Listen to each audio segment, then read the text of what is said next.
हे करायचंय, धन्यवाद द्यायचे की इतक्या उत्स्फूर्त परिसर म्हणजे आम्हाला तुम्ही खूप तुमच्या आदरातिथ्याने आम्ही सर्व भारावून गेलेलो आहोत। याच्यासाठी थँक्यू व्हेरी मच। पाटील साहेब सरपंच महोदय म्हणल्याप्रमाणे आपलं गाव खूप मोठं आहे। 2011च्या लोकसंख्येप्रमाणे साधारण 11-12 हजार लोकसंख्या आहे असं मला कळवण्यात आलेलं आहे।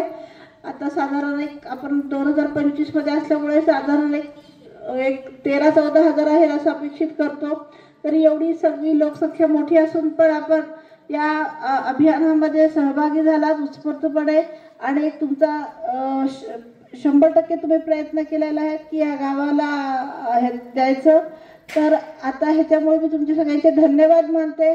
तसेच माझी तुमच्याकडे अजून अशी अपेक्षा आहे की आपलं जे आता मुख्यमंत्री समृद्ध पंचायत राज अभियान आहे या निमित्ताने पण तुम्ही खूप चांगले काम करतात आणि महात्मा गांधींनी म्हणल्यासारखं खरा भारत हा खेड्यांमध्येच आहे। जोपर्यंत खेड्यांचा विकास होत नाही तोपर्यंत भारताचा विकास होणार नाही। म्हणून विकसित भारत 2047च्या याच्याप्रमाणे पाटील साहेबांनी म्हणल्याप्रमाणे 2030 मध्ये तुम्ही ही संकल्पना उतरवताल अशी मी आशा करते आणि थांबते। धन्यवाद। धन्यवाद मॅडम।